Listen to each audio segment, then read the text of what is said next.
level of just your level. Is it really high, low, energy, anxiety? I'm like that. At a solid 6 right now. I'm like this. Yeah, because of this. Well, I mean, but these are the types of I think these are the types of conversations that I wish more people would have just in general. You know, like I wish instead of guys talking about, hey, did you see the highlights last night? Like, you know, really actually talking about how they feel instead of, oh, I'm good, man. Yeah, the family's great. Did you catch that highlight last night? Like, okay, let's just deflect some more. It's like, why are you just like drowning yourself in highlights? Yeah. Like, do you want to be the sports star still? Well, you know, these, like, there's sports are great because it's an outlet, right? But like the conversations too, that like these types of conversations and learning and growing and knowing how and why we do things is just seeing how we're. I want we're just feeling. That's all. Talk about feelings. Yes. Guys talk about feelings. 100%. Especially more nowadays, which is good. I've been having a lot more private conversations with guys, more about feelings and not just in general. I had a buddy yesterday. Maybe I heard the name of, how do you deal with your anger? And I'm like, oh, this is where we're going. Okay. And but it's good to have someone ask, you know, because I think for me, like on the outside, I probably look and feel very, very calm, but when I reach an angry state, like I can be really angry, and it's probably where it's like not who I am. Yeah. And so when I started to get to those points so much, it was a time to be like, okay, well, how do I cope with this, and where is this coming from? And because I don't want to be an asshole to everyone for no reason, right? You know, it's hard enough dealing with depression and anxiety and being an asshole because of those reasons, but like to actually be an angry asshole all the time, like no one wants that. And learning coping mechanisms and how to heal and deal and manage that is. So I was grateful to have the conversation because it's not one that most men have in general. Yeah. Well, most times don't know like, that they're angry. Man, I got in a fight last night and I beat this dude's ass. Yeah. And like all that. That's they don't think of it as an anger issue. They're just like, oh, it's like a proud moment. Yeah. And the fact that he came to me and was just like, I don't feel proud in this moment, and I want to know how to deal with it. And vulnerable. And it was like, I'm here for it, man. I'm here for it. Oh, it's nice. It's nice meeting with people outside the club, doing coffee stuff and things like that. Girls they've been doing this forever. Right.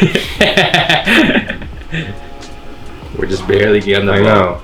So it wasn't guy culture forever to talk and really care how one's feeling. inside and outside. Thank you so much for being here. Watching this is a very new space for me, so I'm very grateful that you guys are sharing your time with me, and I want to thank my buddy TeeJay here for thank him for sharing his time with me today as well. You know, earlier, as you saw, we had a little bit of worked out some kinks in the body, which was great, and we'll get to a little bit more of that later. But for those of you, which probably are a lot of people who are going to watch this at first, who don't know you, tell our viewers a little bit about yourself. Cool. To start. Sounds good. Born and raised in LA, but like really like LA. Born in the hospital right next to the Staples Center back in '85. I grew up in K-Town till about 4, and then we moved out to East LA in this little city called Montebello. And then from there till high school, I was in Montebello. Which the funny thing is, Montebello is like split into two. There's like north side and then like south side. Like the north side was like very on the Asian side, so like there's like the Asian school and then like the not so Asian school. Yeah. So I kind of grew up in being like the only Asian, and it's kind of like the kind of singled out. I was like, oh, that's TeeJay. Everyone knows him. So. Oh, the Asian guy. Yeah, Asian guy. Well, Even if they would have said something else and they would have been like the Asian guy, they probably would have been like, oh yeah, that guy. I think that's how my name TeeJay first actually came up. Because it was like the teachers like Anthony. I'm like, TeeJay. Okay, so let's back up into that then. So real name not TeeJay. Yep. Birth name not TeeJay.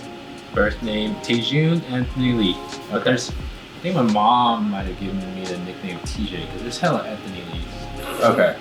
Like so, it's so Asian. So thank God my actual first name was like TeeJay. So it's like TeeJay. Made it easier. Whole family calls me by TeeJay. Because I only have, so I grew up, family really small. One younger brother, 5 years younger than me. And then even like cousins wise, there at that time, I had one cousin out in like Atlanta/Indiana, and then I was oldest. So Where are your parents from? parents from, all right. So my dad from originally Korea, like the South, came over. I don't know why he came over. He came over, and then my mom. That's like a whole other, like that's a crazy story. My mom's from North Korea, so I'm part North Korean. North Korea, and like they had like a whole farm. Like they had a big ass land back in the day. The war hit, or before the war hit, like I guess my mom came out to live with her dad, because my grandma and my grandpa, like, they split up. So my grandma was still in Korea, and then my dad was like, grandpa was in. So she moved out to the East Coast. So she grew up in New Jersey before she made her way out to California and LA, West Coast. So that's like a whole other, like, she has like stories of things that she just grew up. Save that for next time. Yeah. Another time. So it's kind of cool in that way because I got raised mainly like through my mom's side of things, where she was super Americanized, where it's not the typical like Asian style of like you have to do this, you have to do this. It was very, came up middle class family, which I didn't know during that time. But now, like looking back, when you always look back, it's like, oh, we grew up pretty good. Like there was like nothing to be sad about. But at the time when I was in school, like I didn't notice things, but my mom definitely did, because I would hang out with my friends or go to my friend's place during that time on the south side of town, or like the East LA side, and I was like, she was always worried about me being out late, this and that. Now looking back, or like when I go back to Montebello, I was like, oh damn, my friends were in the hood, or some of them were in the hood. Some of them didn't grow up in the nicest place, but it was just, when you're a kid, you don't really know. You don't know, because that's where you grew up and you're accustomed to, so it's your natural environment. But Dad, we're just like sheltered, and we didn't know much going on. We just hang out, homies, hang out, friends, wherever it was. Back then, we just hung out in the streets, like riding bikes, like playing sports. you had to be home when the street lights come on. Yeah. That rule. That was if that didn't age us, for you guys watching, like, be home when the street lights come on, like that was the thing. You have to be home by the street lights? Just more like, just be home, just be safe. I was like, oh, you didn't have that? I'm pretty sure it was like, be home by when the street lights come on. It felt like, maybe that's just some other, and it's one of those memes you see all the time, and it just feels like that. But I had that kind of same flexibility too. So as a kid, let's fast forward just a little bit.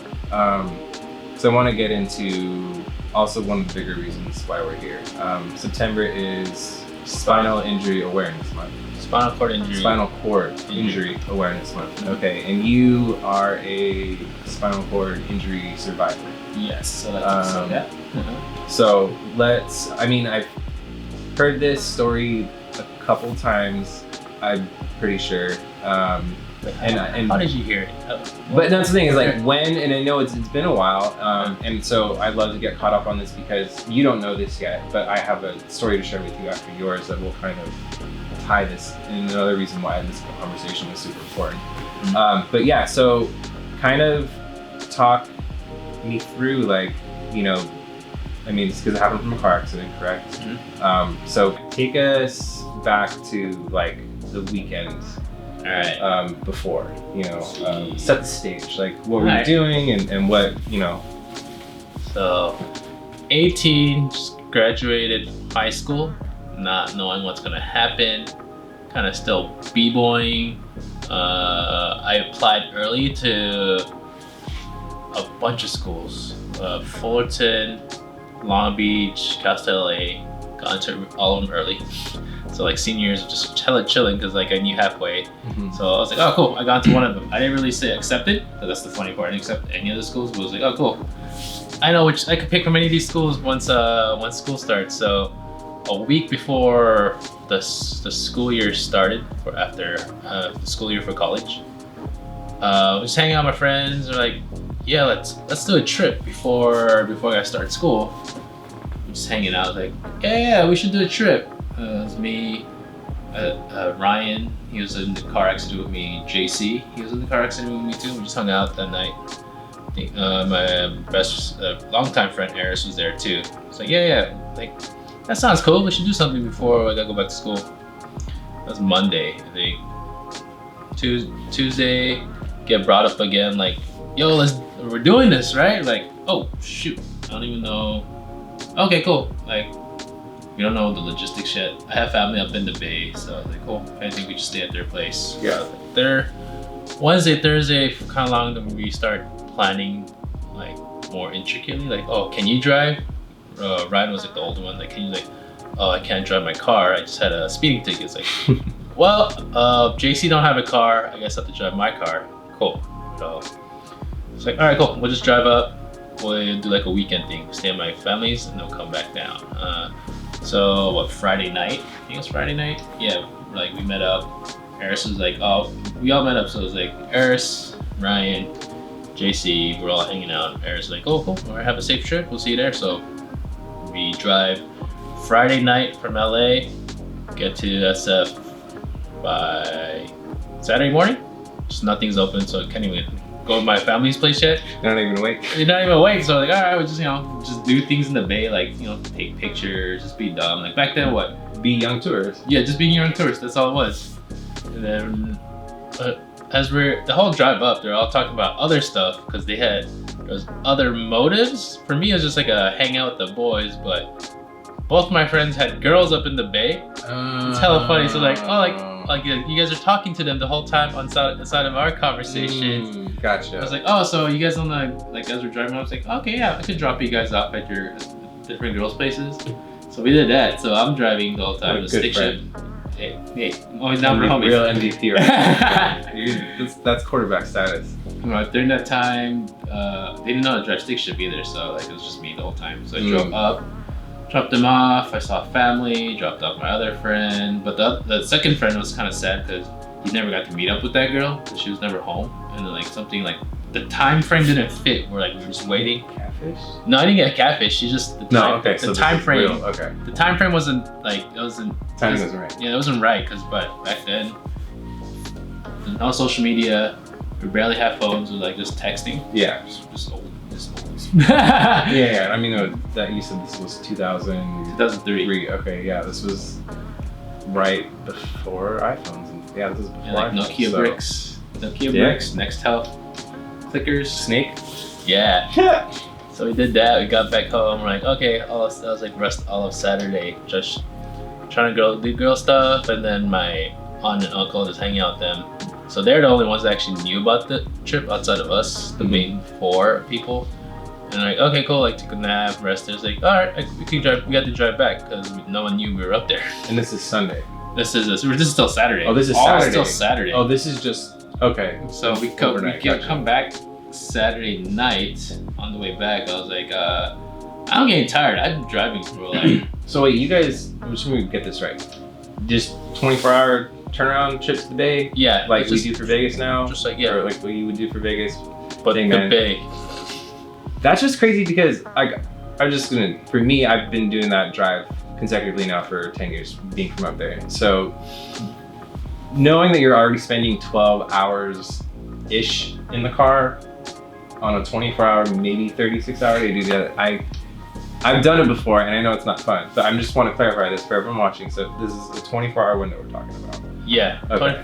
Ish. 24 to 36 hour. Yeah, something like that. It's like, yeah, because we started Friday night, Saturday. Because, I forgot we were supposed to be back for a B-boy event. There's a reason why it was a short trip. There's a reason why. Gotcha. We have to be back, I think, for Sunday, I think. So driving down. What time did you leave Saturday night? Or did you leave Saturday day? No, we left at night. Like, probably left the Bay around like 8. Okay, 9. so it was already pretty dark. It was already dark, so it was like nice because traffic's still bad now, but traffic was just bad leaving because my family was in South SF. Right by. Oh, okay. So you still had to go over the water. Went through what? San Mateo Bridge. Yeah. And then go that way, the back way. Yeah. And that was so the whole time I was like, cool. Like, I'm gonna get tired soon. I should teach one of them how to drive stick shift. So on the drive, I'm just like, hey, this is how you do. Just teach him like basic highway stick shift. Yeah. I'm like, cool. I think you got it. All right. Let me take a nap because I'm tired from driving. Just wake me up. I just need a couple hours, like a power nap. Yeah. So my buddy JC took over the wheel, and then he was just trying to be nice. So rather than doing it for like just like a couple hours, he drove like 4, let's see, from like when you get onto the 5 to like Bakersfield-ish. Okay. That's like So from like 585 interchange. Yeah, that's a good 3.5 chunk of hours. Yeah. Ish, 3.5, 4 hours. Yeah. about 3-4 hours, and then he fell asleep at the wheel. I was like laying in the back sleeping because it was just Easier, more comfortable. way more comfortable. And then accident happens. I kind of hear, oh shit, and that's the last thing I remember before like tumble, and then I black out, and then we're just in a ditch somewhere. It's pitch black. In the middle of the night. Middle of the night. Fuck. And then I think they get out the car because they're fairly okay, cuts and bruises and this and that, and I just remember like just body feeling numb and cold and tired at the same time. Still tired, as fuck. So I was like, oh shit, like coughing up like dust, and I'm like, hey, can you guys pull me out? So they pulled me out of the car, just like I can't feel anything. It's like they're just looking at me like, what the heck? It's like bleeding, like all jacked up. It's like, hey, y'all good? That's the first thing. Is like, you guys okay? Like, yeah, like the whole time, because I've talked to them prior now, because we still like meet up and talk, like on the day of the accident, on the 13th, September 13th. Oh wow, so this was actually, I didn't even realize it was this month. That's crazy. That's 18 years now? Yeah, since it happened ish. Wow. So yeah, and like when we go back and talk about it, like, hey, is there any other detail you missed? So like I've been like piecing it together more. So the car accident happened in the middle of nowhere. It like hit the ditch and like just went off to the side. Did he fall asleep? Is that? He fell asleep. Yeah, he fell asleep. That's okay. You can say that. He wasn't racing like what people thought. We weren't on drugs. We weren't like drinking. It was just tiredness. So when that happened, it was in the middle of nowhere. Thank God there was like a trucker that saw everything. Because if not, we would have just been out there and it's like a whole like race for time because they said I was bleeding out. But for me, I was just like, yo, I'm just getting tired and cold. So like just straight up, just like, hey, I'm good. Like I'm not gonna knock out. Where were you bleeding from? I don't know. I think just all over the place. I cut some blood. You were cut up everywhere, kind of just banged up. Not like scars. Okay. Hella scars in the back, like scars here and there, just all like just big gashes like right here. My face is all ripped up, so I'm just bleeding. I'm bleeding out. For me, I'm like, I'm just tired. Yeah, I'm just tired, guys. Like you're delusional at that point. You're tired, and you probably had a concussion. I'm sure. Definitely a concussion, knocked out, and it's like, yo, I'm good. Like no, like wake up. Like one of them, like eventually was able to like figure out where we were. Goes into the freeway, and then there's a trucker that was there that watched everything. So it's cool because he was already on call. Like we need emergency services, and so that happened, which like timing was like crucial because that timing got me in a helicopter and to get to the nearest hospital. And at that night, their main like surgical doctor just stayed extra shift for some odd reason, and like he was able to operate me at that night. The whole time they're just like, don't die, don't fall asleep. Like what do you mean? I'm just tired. I just want 30 more minutes of sleep. Yeah. I'm tired as So I get to the hospital, and they're asking me all these questions. Like I think now I know it's like they're just making sure I'm conscious enough, so I'm not unconscious. I'm like, yeah, like this is my name, like I'm allergic to cats. Like I don't know, like what they're just asking me just simple. Just to keep your brain. Yeah, just to keep my brain going. stimulated. Just simple questions. Hella funny. Just sound like big questions. It's like, where are you from? What stuff do you like? This and that. I'm like, 21 questions. yeah, I'm like, I'm just so tired. Like, why the heck are you asking me these questions? So that happens. They pull me right in. They go right into surgery. So it's cool. Kind of got to go on a helicopter ride. But so I felt the wind Kids from at that. home. Not a reason to take a helicopter ride. Free helicopter ride. Get there. They prep me up for surgery. I remember like they just ripped my clothes, and in my head I'm like, damn, I like those clothes I was wearing. Cause I packed that, like I was like straight up like packing it like, yeah, I'll like fly for this trip. And they ripped, like they take it out, like, oh damn, okay, go. And then right before like they prep you for surgery, they always ask that, like they give you the gas, like, all right, count from like 100. I'm like, okay, 99, 100, 99, and then just like pass out. Next thing you know, you're awake. And next thing you know, I'm awake. I'm just like, I gotta get to 98. Wait, did I lose count? Can I start over? We're in a different room? Yeah, What's seriously, going on? all that. I don't know what happened. I think before they pulled me into surgery, I think I got to see my mom. I just said, I'm sorry. She made it. She Yeah. was able to Like they make it up. She drove out. Did to your Halifax. buddies call? I'm assuming. Yeah, they called. And the whole time, my mom just thought like, oh, I got like a broken bone because I've never been to the hospital before. 'Cause my Yeah. dad, my dad's he was a herbalist, acupuncture, Eastern Okay. medicine stuff. So it's like he took care of whatever, signed all the Is that papers. like a lifelong, like, just side question? Like, is that like his like lifelong career? That's really cool. Yeah, so I've been exposed to Eastern medicine from the beginning. So she just thought I broke a bone. Like, okay, cool. She got there. I was like, I'm sorry. I'm so sorry. She's like, no, like it's okay. Like she was like, calming me down. And surgery. Woke up. I'm like, it's just pitch black. I'm like, oh, okay. I have a tube down my throat, and I'm like, I couldn't talk because of the tube. Like, Yeah. all the intubation stuff.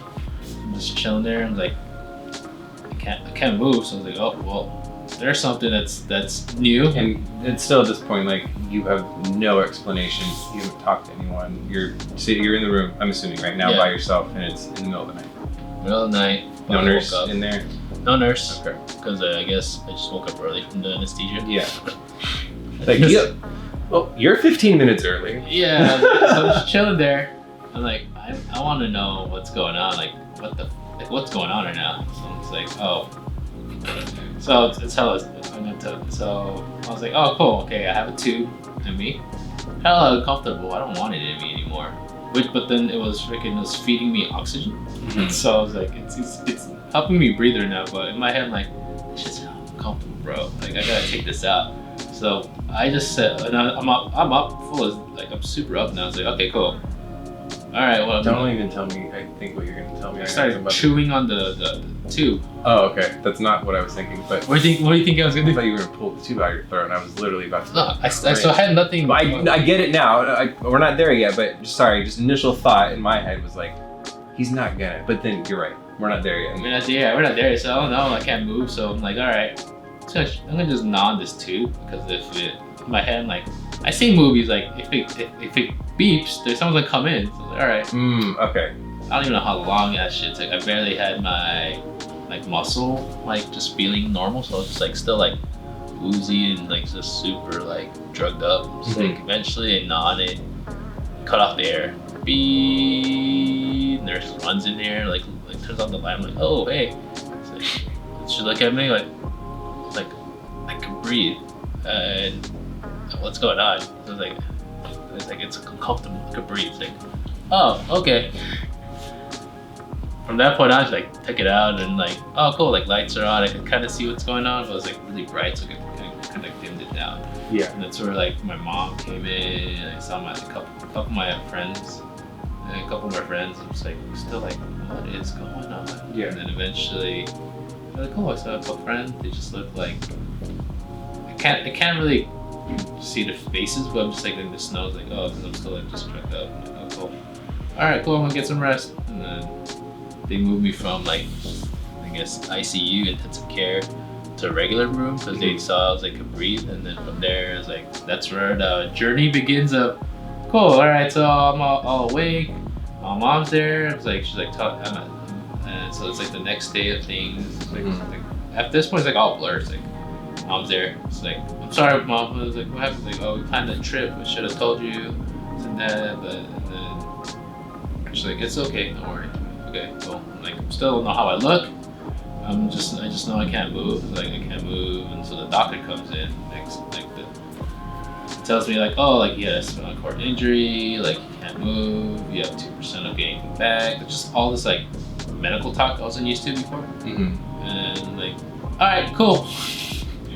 Like I don't know. It just didn't process. Nothing process. Like right you away. tell me all this stuff. I don't know if they're telling me or my mom, because like at this point, like telling both of us. I'm just like, all right, cool. Like, all right, what's next? What's gonna happen? In your mind, you not really understanding, you felt like you were gonna get up and walk out of there at some point in the near future. Like, I mean, because you was like, did it hit you? Like when he said there's a 2% chance, like did it like, or were you that kind of still out of it where it didn't register right away? Or did it hit you when he said there's a 2% chance that you'll walk again? Because like that's a big bomb to drop. And I mean, I know like, you know, coming out of anesthesia and being tired, like did it hit you right away or did that take a little bit of time to like? I think it took me a little bit of time because it's like, cool, 2%. I'm just uncomfortable right now. You were more like in that moment, you were like right now, like this is like, what I'm more worried about. Yeah, I'm still groggy, my face is burning, like I have this big ass, like I have this thing called the halo contraption, so it keeps your head still. Like, remember like Regina George and like me? Yeah, I know what you're talking about. Yeah. And so I had that, and I was like, that's cool, 2% walking, that's cool, but what about all this stuff? Like I'm just super present, like what about all this stuff? Yeah, so it definitely didn't hit you right away. You were definitely like, what's going on right now? I'm more worried about now and not. Yeah, not whatever. Like, not in the future. You just diagnosed me with. Yeah. I figure like this shit's hurting, like it's hard to breathe. Hey, can I get some more air right here? Put it in, like, give me the mask. I'm like, cool. And then eventually, during that time, I was with somebody that had like connections, and then they're like, hey, like you should go to this hospital. So like, it's called Rancho Los Amigos in Downey. They're really good with rehab. I was like, cool, I'm down for whatever. Which that was probably like the best decision to do rehab there, because I was like, once I was stable off, they're like trying to figure out where I'm gonna go. It's been a couple days. I'm still like eating like. So you were in Bakersfield for a few more days after your surgery? No, I think I was in Bakersfield for like a good like 3 weeks. Oh wow, so you were there for a long time. Yeah. Okay, they kept you. So, because I remember my mom driving back and forth. Okay. And then like friends driving back and forth. It's how far. No, yeah, it's not like a short drive. So that's why I'm like, so you were there for 3 weeks, and upon coming back down to LA, it was what hospital? Do you go home? Was it go home, go to a hospital, or like which hospital to go to? Yeah, so straight to what hospital? Okay. Because they needed to send me right to rehab, and it was kind of, yeah, it's kind of like the next step of things. But you know, I was just like, I just want to be comfortable. I was like, I'm just hella uncomfortable. Like from like the accident on, I just relax. Like there's people talking to me all day, throwing information. Like let me just chill. You know? You didn't have it. It sounds like you just didn't have a time to really take it all in and to like really understand all of it almost. Like because when I feel like I would assume like when you're not left alone like that, there's constant questions and information, just like your brain doesn't get a chance to shut off.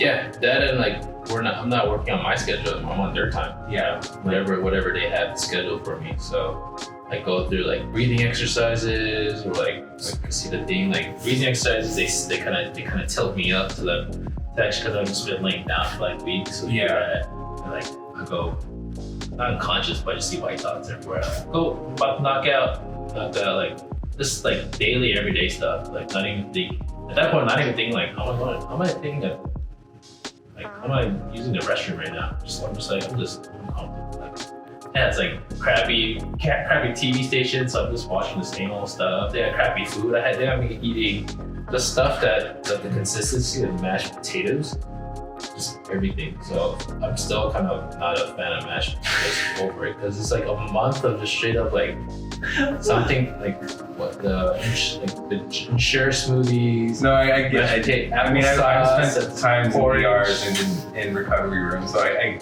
get it. And I don't want to imagine more than a few days of that. So I've been feeling your pain. So when you're at this 3 week mark, has it hit you yet? Like now you've had a little bit of time, there's all this information you're being fed. Does it hit you like that there's still this chance that you might not walk again? Has it, or are you still at this point of like, or maybe take us to that point where Did you, or did maybe even, let me ask you this, did you ever feel like you really weren't going to be able to walk again? Or did it, in your head, were you like, no, I'm going to be that 2% that I'm going to walk? Like, I don't think I ever thought that I was never gonna walk because I was in my head. There's so much other stuff I couldn't do.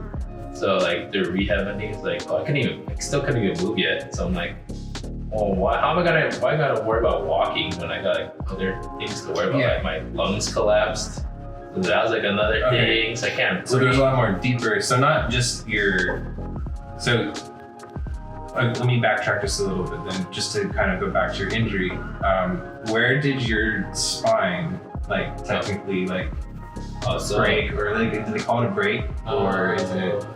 I don't know what happened there, but I know the C4, C5 area, they fused that together because there's like something happened, and then on the C2 level, there's fractures. There's like multiple sites. So at that high level, it's like right here. Okay. So the surgery they did pretty good. They kind of hide it in the skin. Oh, okay. So they went in here into the front. So okay, gotcha. Yeah, so pretty high up, which most of the times I've seen people with really high injuries like that can't get anything. They can barely breathe. So yeah, so like when my lungs collapsed, so I just like oh, maybe I should have kept the tube in my Maybe I shouldn't shoot that. Maybe I should have done that because I just want to be comfortable, man. Gotcha. So, like, So you you had had- rehab, like So you had a collapsed lung. collapsed lung, and as the story keeps What going, other? there's Like, I mean, just a quick list of, if you can remember, what other injuries. Just I had a pressure sore the size of a quarter on my ass because you're not supposed to like. you're sitting too long. Yeah, right? sitting too long. I had like different infections. I got really bad fever. I was put on isolation, which means I'm not even like when people come see me, just be all gowned up. What else? What other stuff? It was. So it was. I had not like a treatment just- of everything, and they had in the hospital like one time. And it wasn't even until like slowly they finally took this off, and I was like, oh shoot, that feels so good. And now How long was that? Do you remember? like a month, 2 months, 3 months, and then eventually that's when like, oh cool, my head's hella wobbly. It's like no, You had no neck. yeah, no right? extra. It's just like, oh. So we're working on that. Still now, like they're moving me out of wheelchairs and stuff. Like I can't even do a power wheelchair yet, but I'm just like, that is the least of my worries, bro. I can't even like keep my head straight up like right now. It's just like, like it's hella crazy to that move. They're like, yeah, like let go. So your brain went from, what the doctors tell you, and it wasn't even like, oh, I'm gonna try and walk one day. It was like, I literally just need to take baby steps, and I need to get through this first thing first. So really early on in your rehab, you kind of trained your brain really well in a sense to understand like it's not about the long-term goal, it's about the baby steps in between. And Yeah. that sounds like something you kind of just carried with you through rehab and treatment. And Then I just kind of like full faith in my therapist, like what's going on, because they know what's going on. yeah, they're the professional, right? Yeah, it's like, you oh, trust like you can't. Like, they have a plan for you, so it's like just stick with the plan. Like it didn't matter about the walking. Like I can't brush my teeth. I can't No, you do can't. I can't dress Normal myself. function, All that yeah. all that normal function they call it activities of daily living. I can't do any of it. So like, what does walking matter if you can't do that? Like the first time I saw myself in the mirror, bro, I was just like hella nasty. Even the first shower wasn't until like a month later because things need to heal and so that Yeah. just nasty. Like you guys, like I'm just like, I think I told my friends like, you guys just let me be crusty, just chilling there this whole time. You Like guys they, could even hook your boy up with a towel bath. yeah, like, a spot, like they gave me baths, but like it wasn't great. Because I was like, yeah, I dude. trust me. I know what those little pat down. yeah, it didn't do Whoa. much. I remember that first shower, I was like, oh, this is nice. So Then the shower's all crappy too. It was like, it was just hella cold. Was that hot or really cold? But I can't feel most of it, so I'm just like, cold. Like, there's like, oh, it's too hot, it's cold. Like, I don't feel anything. you touch it and tell me. It's a tuning fork. Most of the time in healthcare, they kind of use it for like sensory issues. If you could listen, feel the vibration. I know chiropractors, physical therapists, athletic trainers use it if there's a bone fracture. Kind of like they would feel it. I am using it like a low-powered hypervolt, not sponsored. Low-powered massage gun in a more Western traditional sense. In the Eastern traditional sense, I'm adding frequency into his body because our bodies are light and energy, frequency, all that good stuff. So kind of just rebalancing things. So it just feels nice. Depends on what avenue. Oh, it's telecom today. The back. Just.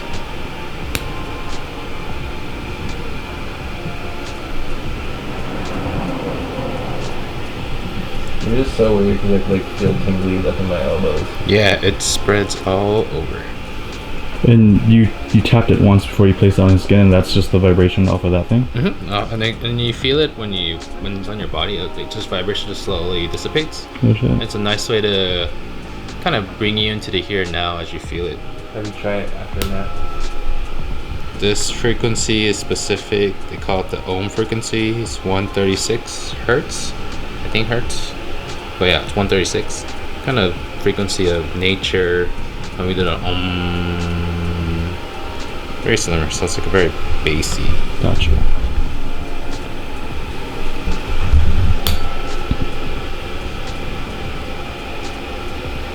I could use this on like acupressure points, just points where it's hurting to kind of just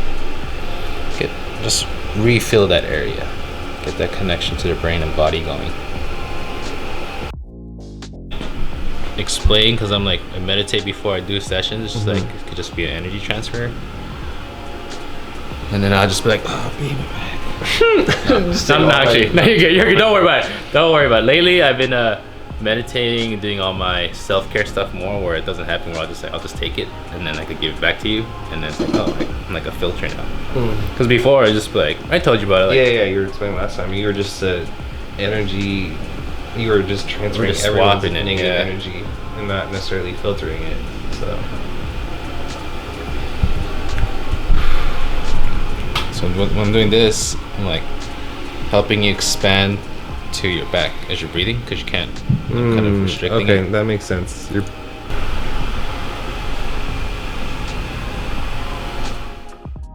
What was it like for you mentally? Like you're 18 years old, you're fresh out of high school, and, you think that, I'm sure you have this vision of, and you're a dancer, right? So it's dancing's your passion, movement, and movement is now taken from you. One thing that you absolutely love, and I'm assuming was your passion at a young age. How was that for you mentally? Like, what kind of, what was that realization like, and how did you process that? It was nice that I've always had visitors come in, and I had a lot of support for just hanging out. I mean, we just graduated, so it was like months in. It's like, I just want to see friends that I would normally see on the daily, but now I'm still seeing them on daily. Where every time they come, like, how's school? How's it been? Like this, so we're kind of catching up. So mentally, I was like happy to see friends that I probably didn't think I was gonna see because of college. But like at least on that end, just support. Like, hey, how's it going? Like this is like just kind of the same as right now. Like, what up to? What's going on? Like, how you doing? And like a lot of times now I see it, they're just kind of like looking at me, like friends, like, you good? I'm like, yeah, I'm good. What's going on? Like, I'm just asking you about your day. Like, I'm watching the same stuff over and over, like days of our lives stuff. Like, so this interaction for you is literally legitimately bringing you joy because it's a change in routine, it's a change in pace. It's something that's familiar. yeah, because like I said, it wasn't my schedule. I got to wake up certain time, do rehab, do this, that, to do things that I couldn't even do most of the time. So it's kind of like, oh, it's a crappy part of my day. Yeah. And then I have, of course, but it's nice if I have friends there and like, oh, like you can see what I do.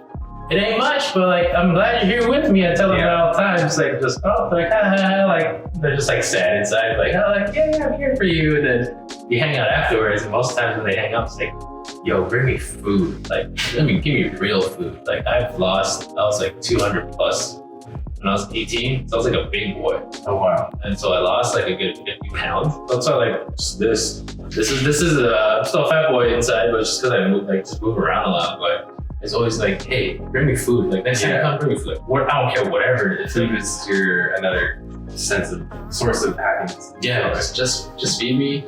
I'm just like friends. Has it. Yeah. It's like, oh, cool. Eventually, we got to a point where like, I could feel stuff. Like, I'm a night owl, so I'm always up at night. So like, if like, oh, lights out, I'm just like watching TV. They gave me ways to like turn the TV control to dad, right? My mom, but eventually, like, slowly, like could feel like numbing. It was like painful. And the first one, like, gosh, that hurts.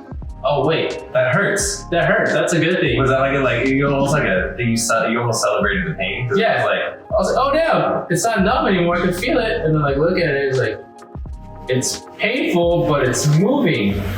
It's was tight. it your foot or hand? It was And you- my hands first. Okay. Well, first, like we were working on our neck and then like a little shoulder stuff, and then like my left side came in. So my left side's good, but my right side's still funky. But like I can move it. I was like tight. Like How many months into rehab after the car accident was it that you finally got some feeling in your hand? so accident was September. I was in the hospital till like January the next year, 04. So I don't know, like 4 or 5 months in. Okay. Could have been like 6. And at that point, by that time, did they give you any like inclination that you might feel things again, like where he was just kind of working towards hopefully Whatever I had, yeah. whatever At you that could point, get out of it, and yeah. everything was working. So at that point, it was just like, making sure your head's still like strong enough so you could like move your, like when we move you around, you don't hurt yourself. Like makes sense. it wasn't even until by November, December where I started slowly getting things back. So when we started getting things back, they pushed back the dismissal date. It's like, oh, look, progress. Let's work on it. Now we can really like do good rehab. Yeah, we're not good anymore. We're just like, we could work with what you're getting. So like, let's keep going until like we see something, like there's like a stoppage of my returns. Within like the first year or so is like where your body will adapt and get the most back. So it's like really critical. You don't have, yeah. That story reminds me of, I mean, I don't know if you're familiar with the story, but like, Bruce Lee had a really bad back injury, and they basically told him that like he'd never be able to fight. And he worked through all of that, and without modern medicine, and a lot of his was just research and willpower. And I'm not gonna let the doctors tell me what I'm gonna do. It's like you almost kind of. It's like a mental. Yeah, if you challenge this like inner, so I used to listen to Bruce Lee podcasts a lot. They're on a break right now, but they had this segment at the end they called the Bruce Lee moment. It's like this was kind of like the Bruce Lee moment. You overcame something with the doctor. It's a very slim window of being able to do anything, and now you're okay. So let's fast forward a little bit. Actually, I want to backtrack just a little bit because I don't want to get too far. Where I want to just share my one quick story with you. Because earlier when you were working on me, you asked me about my arm. So in 2006, I was driving to the Bay. Just like December 21st, like 4 days, 5 days before Christmas, I think. I fell asleep. Which is a weird concept because it was like 7:30 in the morning. So what I feel is like my body just shut down. Like I can't, because I had a full work week. For me to go home for Christmas, work required me to like put in the hours left. So, I did the thing, and the night before I got good rest, I had breakfast, the whole nine. But somehow at 7 in the morning, my car, and I'm by myself, my car's full of all my stuff. I'm gonna be home for 3-4 weeks. So I have like all my clothes, my snowboard, golf clubs, like things I think I'm gonna do while I'm home. But I veer off the road. Sounds very much similar. And this is a weird thing because I remember this. Because I remember waking up and my car is shaking. And I'm like, oh shit, I'm in the dirt. So reaction is hit the brake. Yeah. Right, just slow down. Don't hit the brake if you're in the dirt. Just take your foot off the gas. Yeah.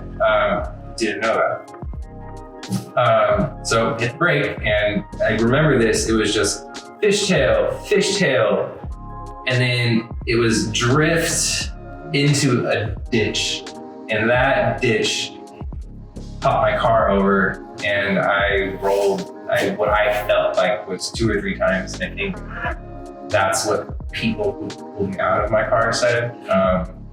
So when I landed, my car was on the driver's side, and I was like on my shoulder. And just to reference, guys, my left arm is the one that broke. But I tried to get up, and I realized like I can't. Yeah. My arms, I'm on it. So I ended up I pushed myself up.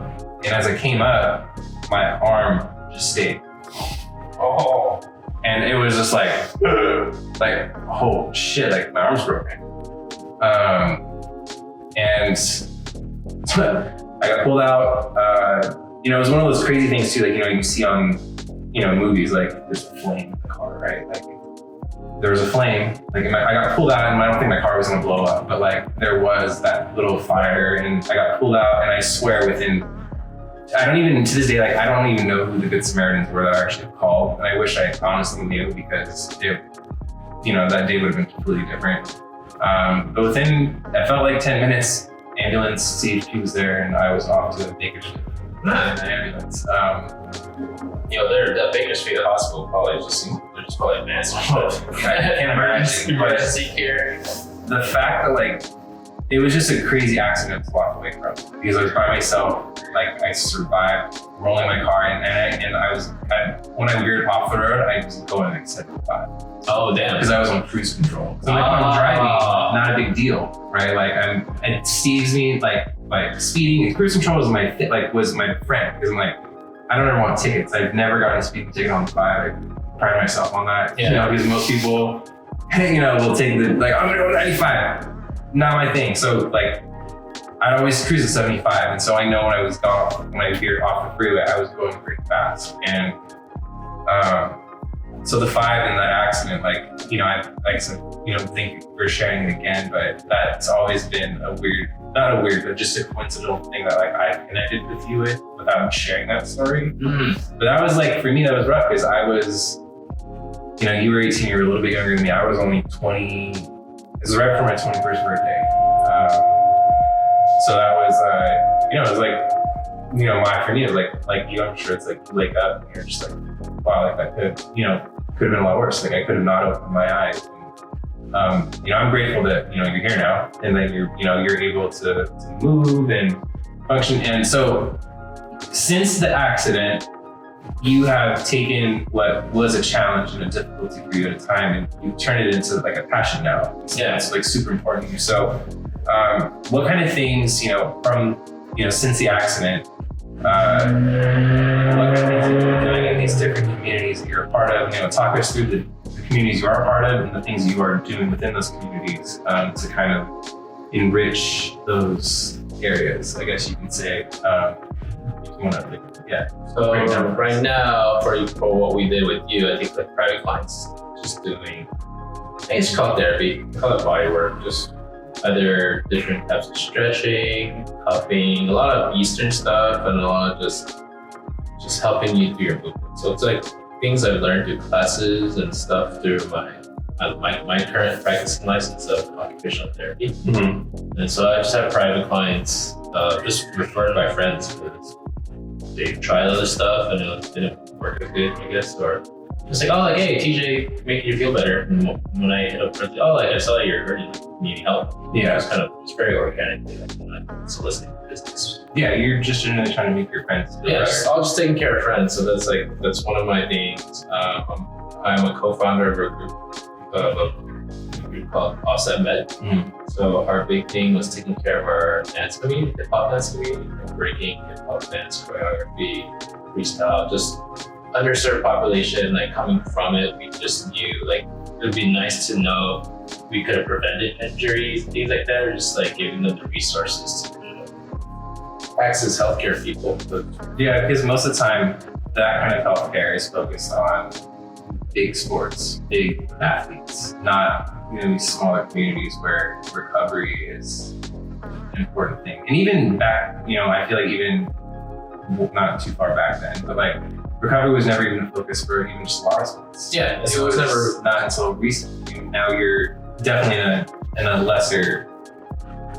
in a smaller community. I don't say lesser, it's just a smaller athletic community that doesn't have the same, but you're bringing your knowledge along with, I'm assuming, other professionals who are like other occupational therapists, or what kind of, like your partners in your team, like what kind of other things do you guys It's multidisciplinary with athletic training, physical therapy. We kind of try to bring all different people that have the same goal to get people better. So it's, because right now, in the beginning, is very like, oh, that therapist does this therapist is like, we're working with the same person, but on like 3 different lanes or stuff. Techniques, but we're all we're all working toward the same goal, so we're kind of making this collaborative effort.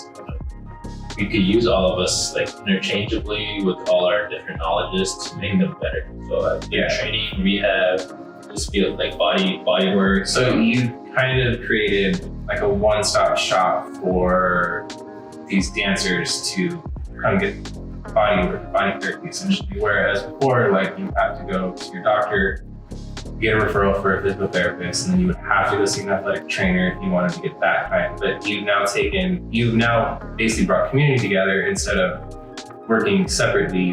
You're teaming up. You guys are like the Avengers of this dance community. Yeah, we're right? trying to be like that. Yeah, trying to be. I guess like the Avengers are just trying to find other people like with different backgrounds that still work on the same goal. Yeah, that's the biggest part. Access is like a really hard thing. Even while growing up, even now, like who has like you still know people without health insurance and stuff like that. So it's like, and the big part is like you don't have to wait till you're hurt to do rehab or train and be better if they just know the information. So it's not even like rehabbing him all the time. It's just giving them information like, hey, try this out. Just because we know the background of things, of other sports, and just anatomy, physiology. Yeah. Like you should try this, get stronger at this, so it'll help out X, Y, Z. Yeah. Rather than you have to get hurt, then you gotta see your that makes sense. Let's get ahead as a problem instead of wait till there is a problem to fix the problem. Because when you go that route, it just takes a lot longer because you gotta retrain. And as I'm saying that out loud, it really reminds me of how I kind of deal with my mental health and deal with my anxieties. A lot of it right now for my brain is the brain training, getting ahead of like when I meet these anxious moments, how do I handle it and how do I get better at bouncing back instead of, oh my God, I'm having an anxiety attack. What do I do now? Or having an anxiety attack or getting into a depressive period and then saying, oh, well, I need to go to therapy because I'm depressed. Not, I'm just gonna go to therapy because it's good for my brain. And when I have these moments, I'm gonna know how to confront them or how to, now I'm prepared. My brain is trained, and now what you wanna do with these dancers is give them the training so they're not coming to see you when they are. Yeah, and not even the dancer side, because we're not gonna see every person. Yeah, that's not the end goal. It's also growing our community of other trained healthcare people so they could do the same for the community, just like geographically. With the network, and also teaching people about the culture as best as we're understanding it, because we're also learning about our hip hop culture. So we're trying to constantly learn from others too. Yeah. So just showing that it comes from a well-deserved but underserved area, and we're trying to do the same to get more people to understand it, to do it. The majority of the people that are giving back a lot of our other dancers that became healthcare professionals. We're trying to just make it so we're trying to train you so you could be more empathetic or you can connect more with it. You're a dancer? I used to dance. That's cool. Not like club dancing. People like my friends, people I know, practicing every day, get to gig or practicing. Yeah, these are people who are part of, I'm assuming, dance crews or who are part of trying to get roles or to be in shows, and dance is their life. Dance isn't Friday, Saturday, Sunday night, and I'm gonna freestyle on the dance floor. So the context of getting that. Just getting other healthcare people to think about it in that terms of this is not even until recently that people are seeing dancers as athletic, Yeah, so, I mean, it makes sense. I don't think it was even so recently where, I know that, I mean, until what? I feel like ADDC was maybe the turn of May when hip hop really became, I don't know, maybe I could, if it was earlier, but for me, that's kind of what it felt like is, right around that time, it was it got big. Everyone's people. We were on TV. It was just on TV, nationally. Before it was back in the '80s. It was kind of big.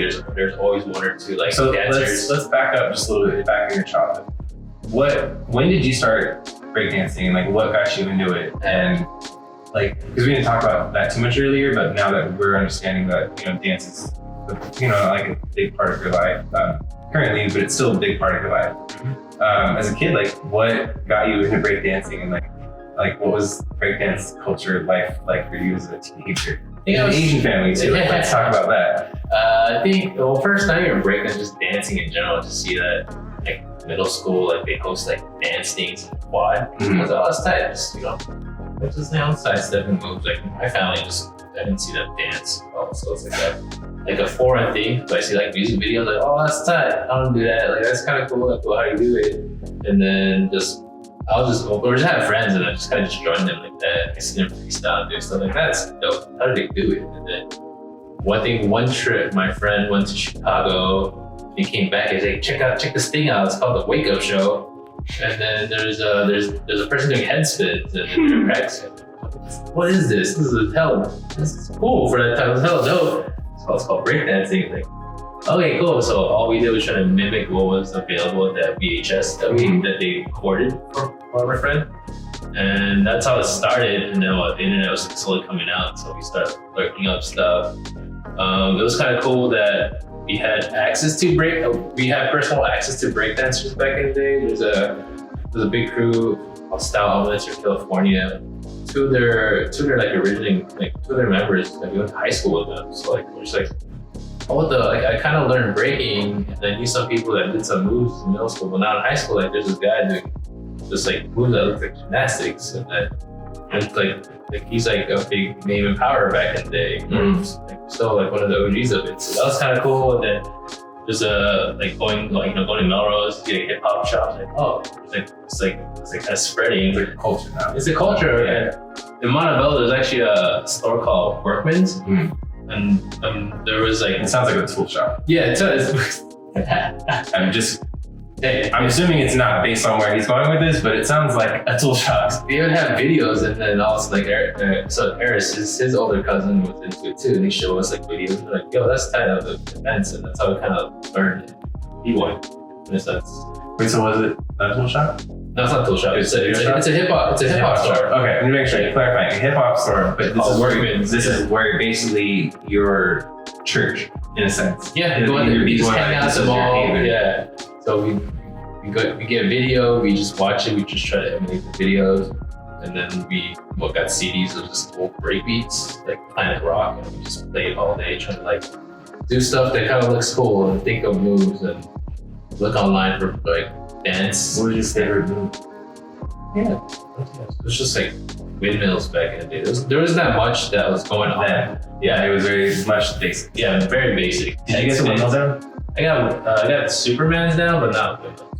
I had this stint in high school where, like, being a friend makes it the same thing. Where, like, there was actual b-boys at our high school, and me and him were like, "That's cool." And like, he had a tutorial video, and he would come over on the weekends, and we would like clear the living room floor. Danny Lee, if you're watching this, you have to remember this. And we would on the weekends, like, there's a few times we would try, and then it might be quicker and never went anywhere. But I grew up around dancers. My sisters were dancers. I'll backtrack. My uncle owned a dance studio when I was a kid. So I did a handful of dancing very young as a child. And then my sisters basically danced all over high school. But I was at the recital. I was volunteering at high school. I was kind of like, because I was there, you volunteered to volunteer. My mom would be like, here, well, you can help because you're here. So I was always surrounded by dance, and secretly, not so secretly now, like hip hop dance was one of those things. Like if I could go back and redo it, I would totally go back and take hip hop classes. But in the Bay Area at the time, hip hop was barely like a thing, and then being a man or a boy, dancing was also not like a thing in the Bay, especially going to a formal dance studio. It's not like you're hip hop, and like I had no friends who were b-boys when I was young, but like hip hop classes would have been fun, like a fun place to start. But like it was at a studio, no athletic boy in the mid '90s. They're not gonna take that class. No, you were frowned upon by your peers and other men at that time if you were a dancer, and so it was like soccer, dancing. It was soccer, but I always had this part of me. It was very just in the back of me. It was like I wanted to know how to dance, and then. It's funny because then you fast forward to college, and I'll just a quick insert here is I ended up doing a whole project for an Asian American Studies class based on hip hop dance teams in Southern California and like why they were predominantly Asian. Yeah, I mean, even And they all stemmed from the Asian clubs, which I found. Asian clubs and like hip hop parties and stuff. Because for us growing up, we couldn't dance because what hip hop music then was just all gangster rap. It was like being gangster, you don't dance. It's just like a hard like, just thug life or gangster stuff. So like, it's funny because during that time, there's this Asian party scene of the beat junkies and stuff like there's like at least in SoCal where they're doing the party. So like Asians were into that party like dancing part of it, but like in the mainstream part of it where we didn't know about it, it's still like, oh yeah, dancing's whack. Yeah, you had to be really, I guess, sounds like for living down here, you had to be involved. I mean, once you were in that kind of culture, in that collective people, like that was it. And if you weren't, you just didn't have, especially then, no internet, no exposure. It's like you had to be like almost like you need to know, be invited in to ins and outs of places to like know who's dancing what, this and that. So like, it wasn't even until after I got injured, like, oh, look at how big all this stuff was. Yeah. Because before my injury, I went to a couple of b-boy jams. That's all like word of mouth, or you go to the workman's. Oh, like there's an event this weekend. A flyer on the door. The flyer. Something like that. Websites were like barely coming out, so like websites of being, but you couldn't like buy it, just tell you where to go. Yeah. So that's interesting of how that stuff, how I got exposed to it, but now where it is. It was just we were just frowned upon, so that's what we're doing in our like basement. Yeah, where you can find space and not be judged. But you're always judged by your parents. So yeah, let's touch on that, let's double click on that for a second. Like, did you have the judgmental Asian parents? Like, why are you dancing? Dance exactly. Like, did you have that, or did you have support and they saw it as a way of creative expression? Like, parents.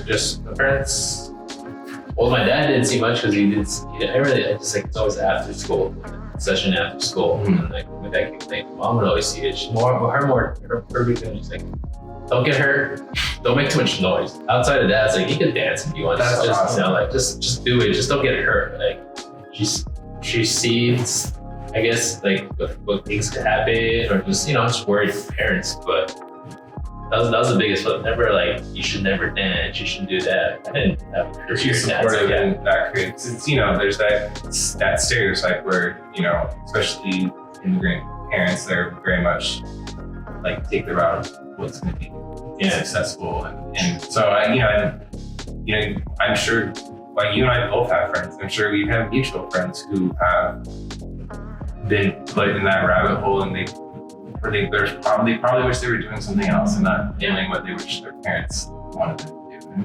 Yeah, we didn't want to do what our parents wanted to make them happy, so we do it. Yeah. Because even for me, I didn't know what I was going to do. Dancing was just dancing at that point. I think I wanted to be like a mechanic. I was like, I think I'm being a mechanic. But now I'm like, master techs make hella money. Like that'd be good. Like, be a chef. Like, gonna be a chef? Like, what are you gonna do? Like, I don't know, I'll just be a teacher. I was like, okay, cool. I think that's what we agreed on. Like, I'll go to school, be a teacher. Looks pretty sure. At the end of high school, that was the agreement.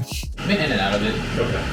At first it was like, just always heard about it in the civic community, like, oh, so you should try smoking. Like, maybe I should try something like natural. It's been like years of drugs are bad. Drugs will wreck your, like, just so like that kind of like Asian upbringing and stuff, I guess. We're just like so anti. And then eventually I was like, it's like as more people just went off of medications and then try more natural things, like, let me try it. It wasn't the cure-all, like, oh, my spasms are gonna be gone, I'm gonna start running, like my body's gonna be great. It wasn't all that, but it was nice. And then it kind of opened my way into, it was like, it's natural. I think that was like the biggest part. And opened my mom up into it too.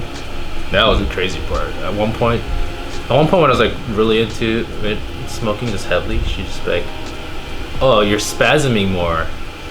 You didn't smoke today, huh? You should smoke. I'm like, heck, Mom, like, right now I could do this? Like, yeah, just in the car, just loading up my packs, and I was like, this is a weird moment. I remember it was in the last few years, my mom found out that I started using cannabis. And it was just like one of those what's it gonna be like when she finds out. Mhm.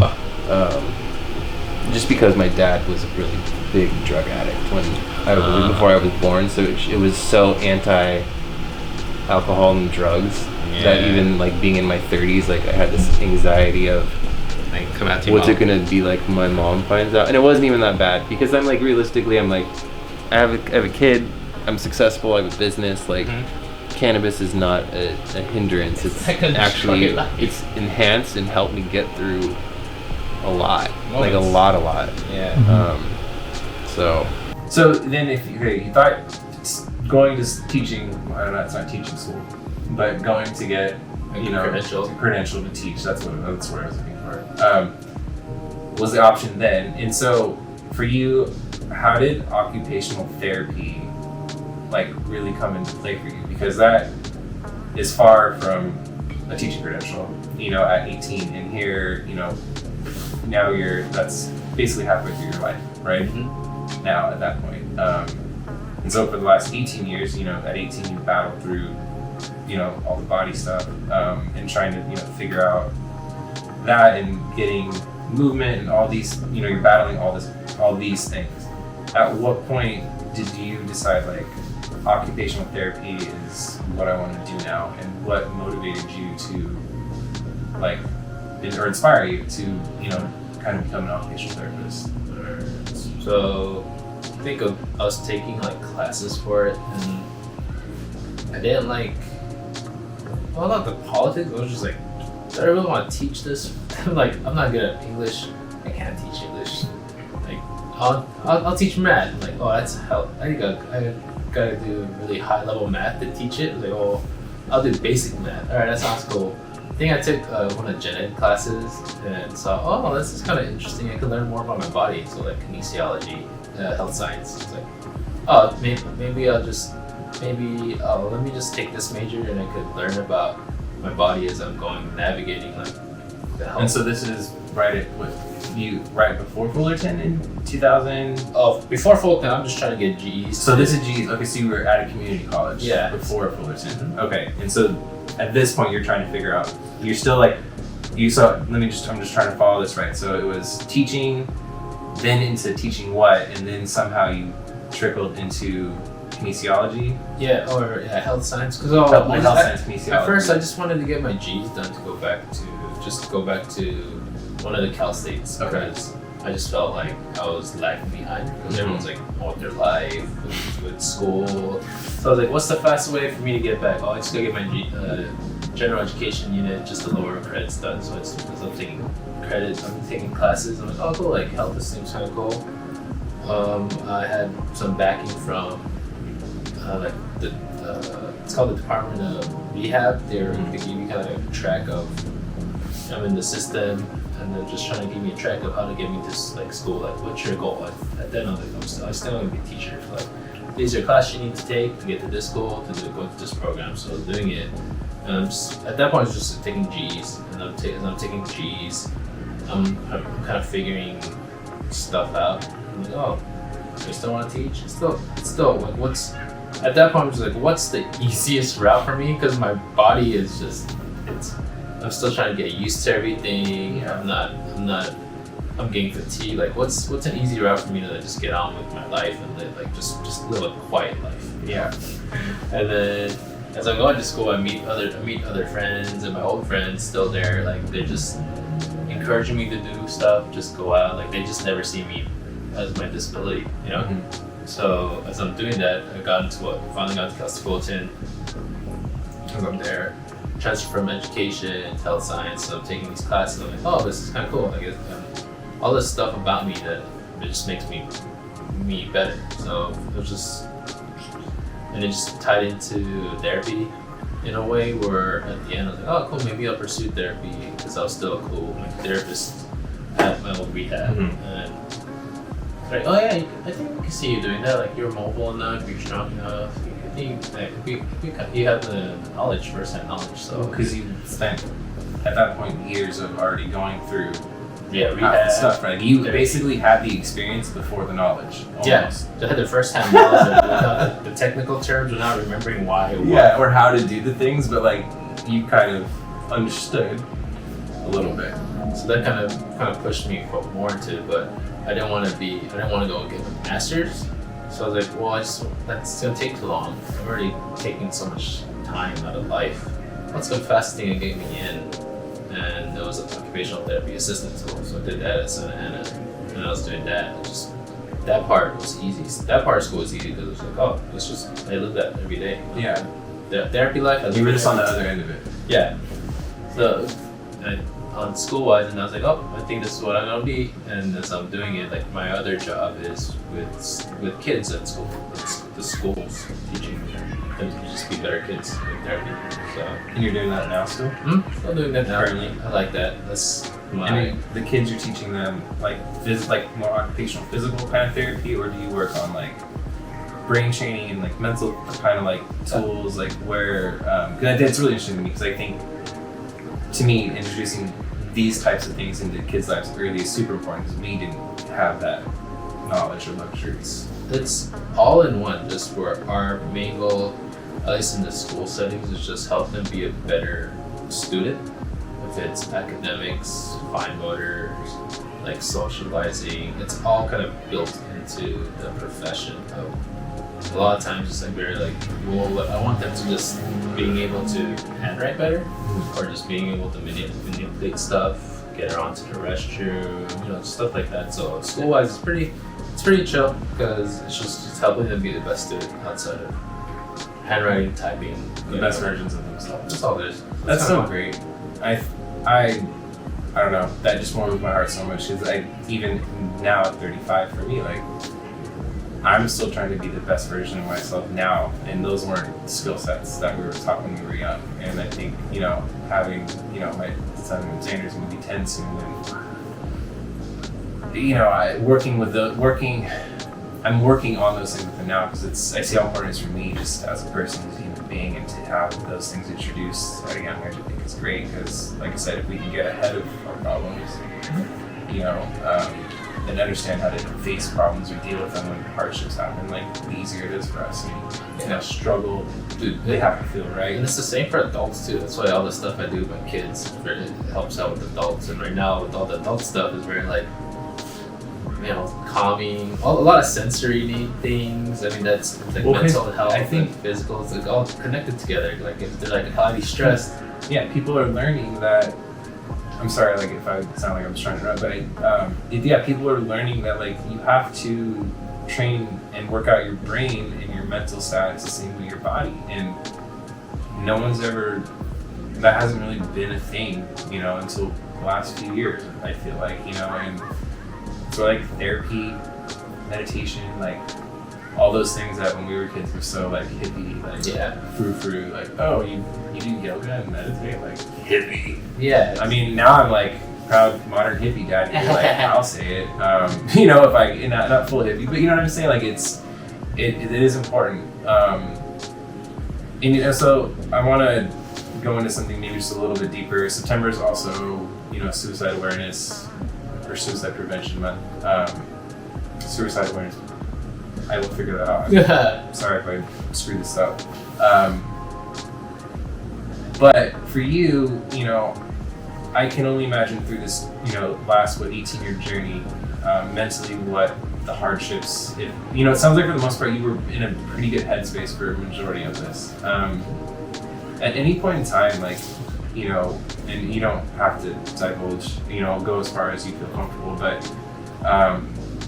Was there ever any points where your mental health was just really bad, where you were lost, and how did you deal with that? Like, how did you kind of work through it? Not necessarily having the skills you have now, like for mental training.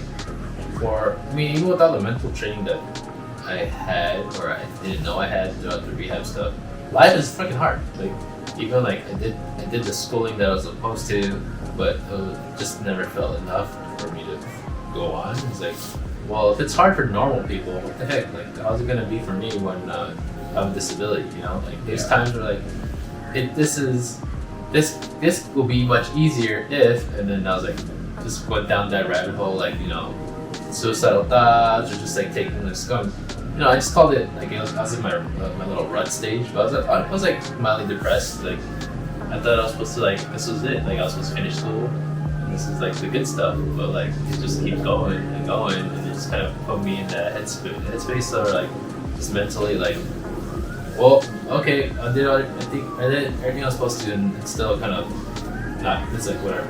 I haven't, I guess, leveled up or gone to this next chapter. Things are supposed to be great. It took a bit because I had friends that were going through the same stuff, so we just kind of banded together and it's like I guess we'll just hang out till something happens or we get the next opportunity. Like we just applying for jobs, like even just on a day, like just being really tired, like what's going on? Like now I know it's like it's like depressive states, like low energy, and it just that came through a lot. So maybe it's easier if I'm not here.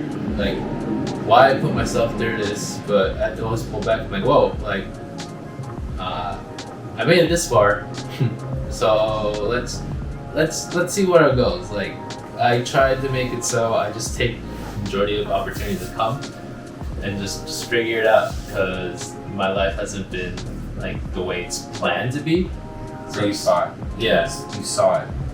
Or even the way they told me, like, oh, like, you go to school, you do this, Yeah. and like things are set. And like, if that didn't work, it's like, all right, I'm just gonna keep just doing whatever opportunities that come my way, or just try to figure life out. And like, so during those hard moments, it's just like kind of pulling myself out. It's like, well, we're still here, we're still hanging out. There's still something good happening. There's still friends. It just sucked, kind of comparing yourself to other people, making the more money, getting the jobs that they wanted, and then. Like, what the heck? Like, I did all the stuff they did, but where's my reward of it? And just it takes a bit. I can imagine. Not necessarily the same boat, but like knowing what that feels like. Thank you for sharing. I know sometimes, I know for a fact suicide's not like an easy thing to talk about. I've had those moments and those days myself.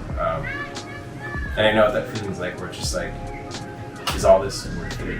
Yeah. And it's a weird feeling because it's like, and I don't think I'm pretty sure no one, this is not like a talked about thing, but it's there's almost a comforting part of that it's just like it's almost better.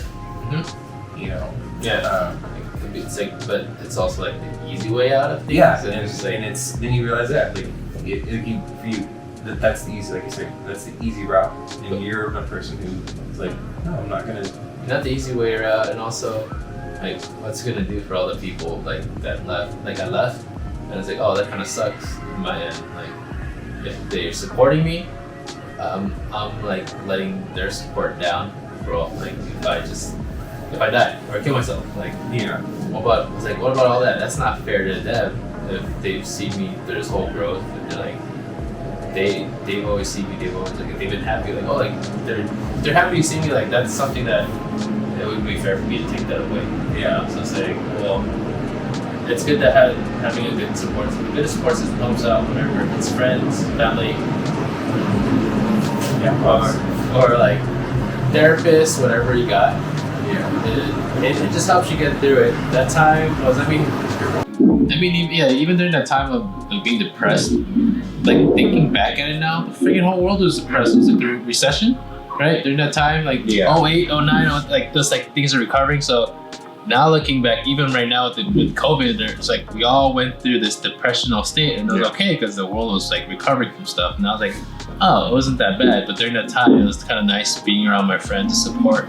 That's where like all the dance stuff was getting big and all the YouTube stuff was getting big. So I'm just like hanging out with friends. We're in the YouTube world, entertainment, dance world. Like things are great. Like they have opportunity. You were still connected to your community, but you might in a probably a really great time for you though, because you physically obviously aren't able to, but it's a time where dance is now more accessible visually. Mm-hmm. There's more events. You're seeing it on TV, so you in a way there was this joy that was found through basically because of technology, right? Yeah. And would you say that like it sounds like from those events and from being able to have access to videos and TV and dance on TV, like that really kind of helped you feel connected when you weren't connected?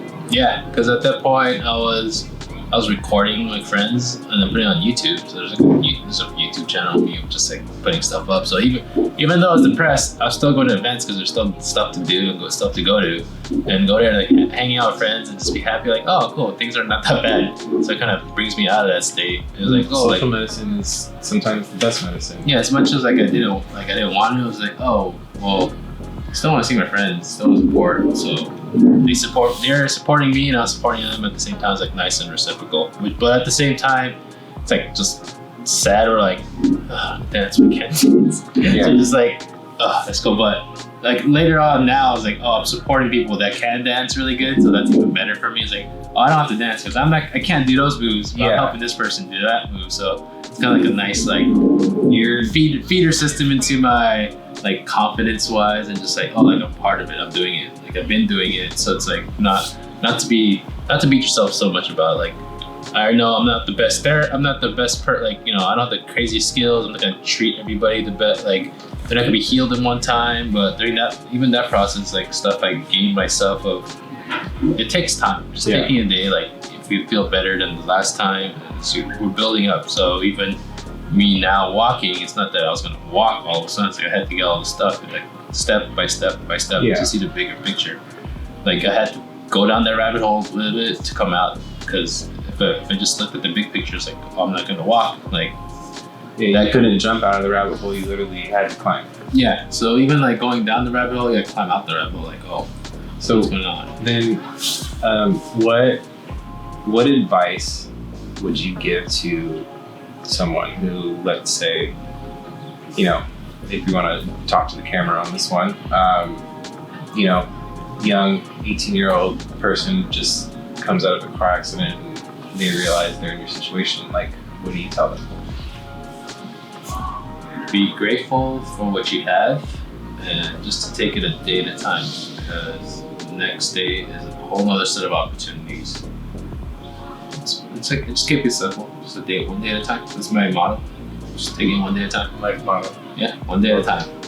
That's all it is. Because, yeah, like, you can't keep it too complex. Everyone's going through their own stuff. And, yeah, there's just, you can do one thing better. It went for me from, like, breathing craftily to breathing a little bit not craftily. Or, oh, I couldn't hit the switch to change my TV today. I hit it today. Like, little wins to kind of add up to that big win of life, and just the process of it. It's probably small ways equal big ways. I learned that recently on my travels to Hawaii. So the only thing you're saying is it's like really resonating with me so much, because it's the way I'm really connecting with you. I definitely didn't go through the physical body like rehab, right, the way you did, but I've been going through a lot of mental rehab, just dealing with my own mental health problems. And there's days where I don't celebrate the small wins, but like the days where like I'm able to get out of an anxious or a depressed state quicker, like, and it doesn't take me 4 hours to feel better, it only takes me 20, like, yeah, that's a win. And just like you said, like just being able to press a button on a controller, like that's, it's a small step, but it's a big win. Yeah. And I think that's one thing you should celebrate, is all the small wins, because so many people want to get to the goal first, but have you trained? Yeah. Have you done the work? Like, you can't cheat the system, you know, you can't just get to the goal line without doing right. And if you do, you're still gonna run into problems if you get there first. Like, it's definitely not a sprint. You can't time travel too fast if you're still here. Like, it makes no sense to worry about it and then just be stuck in it. So it's like just changing your perspective, and you have control of what's in front of you, and even with that, just accepting it, to be like, okay, I am feeling like this. Okay, let's go. Like, if you're fighting it, you're just fighting that. You're trying to hold on to that wave, like you said. It's like, the wave is gone. Let's find the next wave to go forward. You know? Yeah. So that's like the biggest part right now. Holistically, is just changing people's perspectives.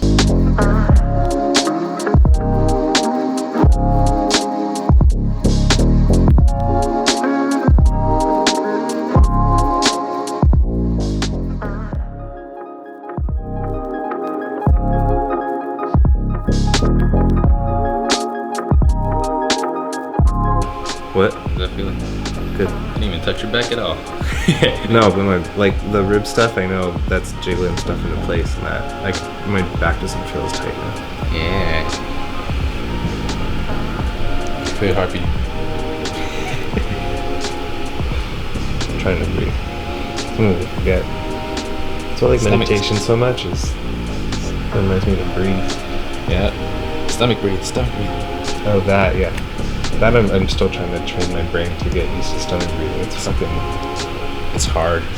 My back. Seriously. I'm gonna calm down your nerves right here. Okay.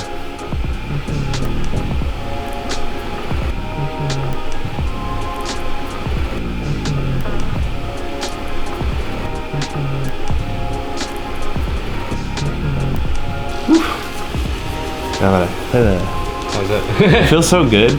I do that on every morning now, though. I always, my abs, when I do it, I'm like up, down, and then when I get here, I do both sides, and then I go under my ribs, just because from when you showed me, just to calm my gut in the morning. Yeah.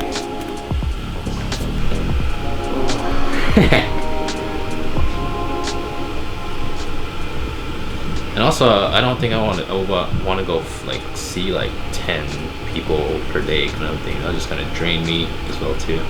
Gotta keep my cup nice and full. Yeah.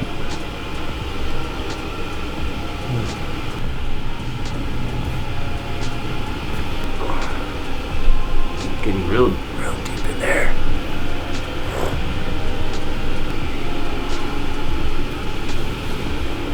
So, before we wrap this up, I just want to do kind of like a couple more just kind of rapid, quick fire questions for people to kind of get to know you just a little bit different. What would be your spirit animal if you could pick one? A bear. Why? Was like a hibernate for days and be active when I need to be. That's funny because I've always said I'd be a panda. Yeah. I mean, I think my mom called me a panda. She's called me a panda. It's like a bear. Like when I need to, I'll sleep. I love sleep. But then when I'm active, I'll get up around or roll around. You eat a lot.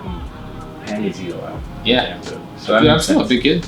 I'll still eat. It's just kind of fit, kind of fat. Yup. No plug. Yeah.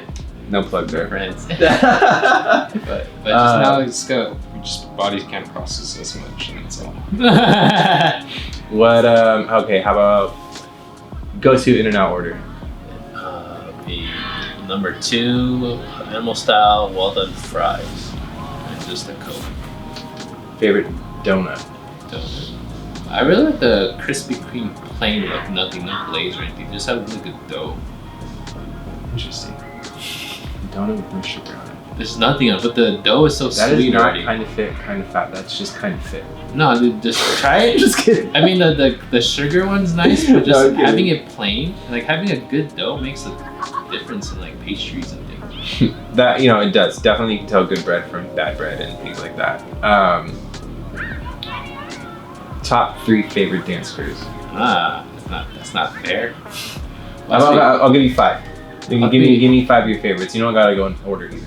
To make it easy. Quest Crew for one, because I'm part of Quest Crew.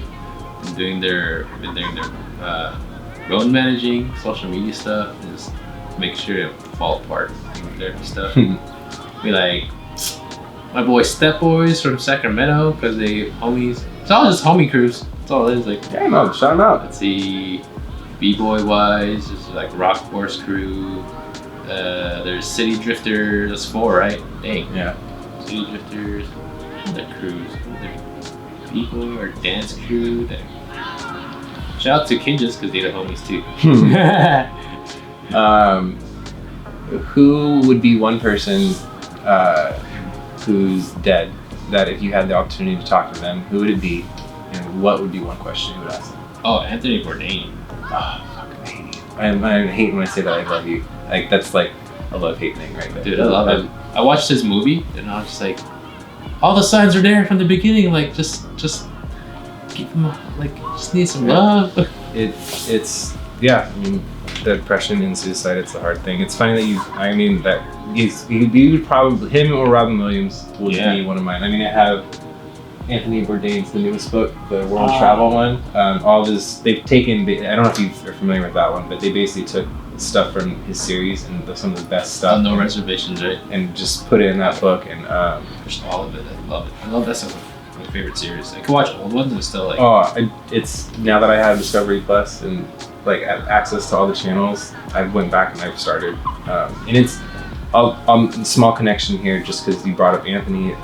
My grandma, I found out, was a fan of him. I actually have her 1970 some odd or 1980 copy of Kitchen Confidential. Oh, tight! That's like an OG, yeah. And she actually had a clipping of an article from a magazine in the book.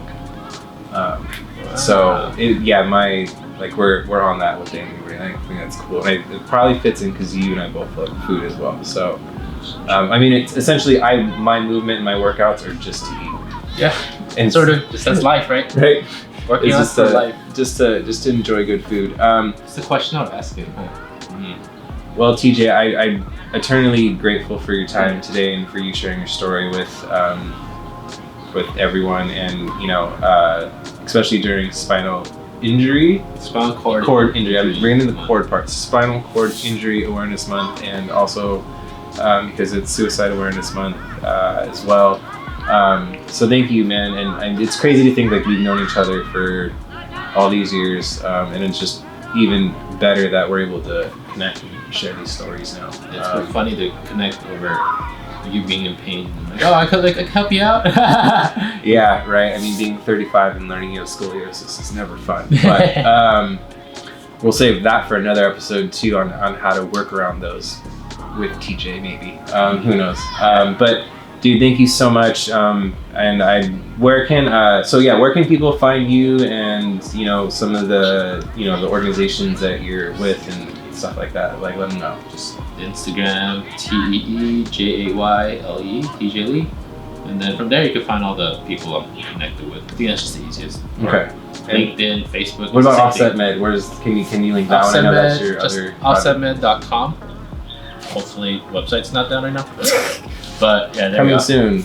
Or redropping soon. Yeah. You can find it all through my And if not, guys, I'll have everything in the description for you guys to check out to find him. I don't know. This is the first for me, so like I said, because this is the first episode, I'm super grateful that you were willing to do this with me and to almost be a guinea pig. But talking to your friends really isn't that hard, and social medicine is sometimes the best medicine. So thank you for sharing your afternoon with me. You're welcome, man. Yeah.